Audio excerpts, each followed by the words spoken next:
Good afternoon, everybody. On the way to Reno, and as I mentioned in the last video, one of the real tragic notes of California history had to do with the demise of the Donner Party, a wagon party that set out from Illinois in the summer of 1846, and unfortunately for them, they set out a little late to make their way west, and after all kinds of confrontations with lack of water, with Indians, with fights within their own party, and resulting in one person being shot to death.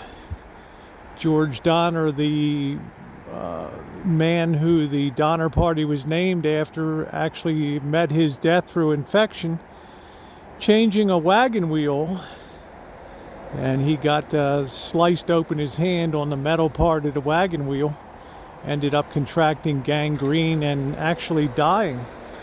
Well, what we have here is the place where the cabins, some of the cabins were of the people. As I said, they went as far as they could, but could not make it over Donner Pass, so they headed back here and set up winter camp in this region.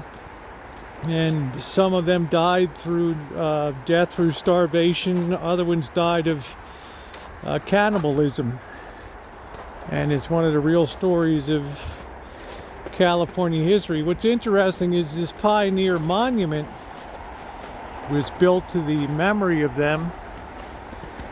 And the base up top where the family stands measures the height of the snow that was up here that winter of 1846. 1847, which is something like 20 to 25 feet deep the snow was. So we can see why it was impossible for them to make their way. They didn't have the proper snowshoes, and the wind, howling winds and snow conditions were just brutal. So they gave up and wintered right here in this area. And Marshall, what I was saying here is the height of the base of the monument where that pioneer family is standing was how high the snow was. Really? That winter. Yeah, it was 20-some feet of snow.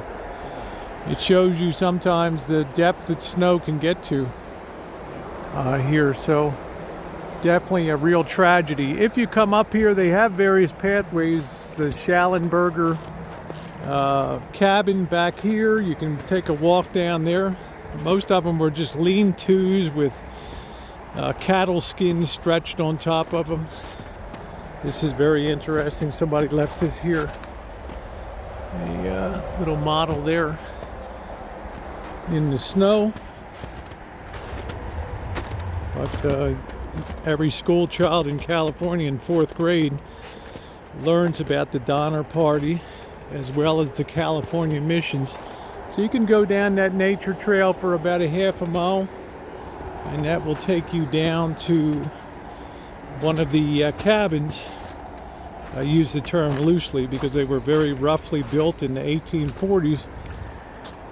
And truth be told, some of the pioneers fought with each other so much they didn't want to even live near each other. So they would separate and live in separate areas. Donner Camp, registered National Historical Site in 1961. This shows you some of the camp locations that they were camped around the park here.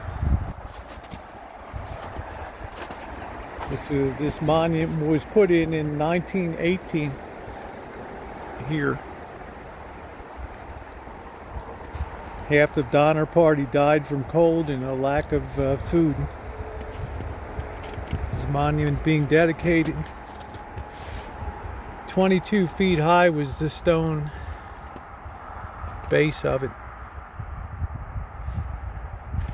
depicting the posing atop the base. The sponsor says will always be above the snow line and will be plainly visible. So there it is. Okay. If you do come up to the area here, the park, they do have an interpretive exhibition. Inside it has some relics that were dug up from the journey and the camp here. And I think we've kind of hit closing time here, but it's a beautiful place. That's quite a sight out there, huh, Marshall? The monument.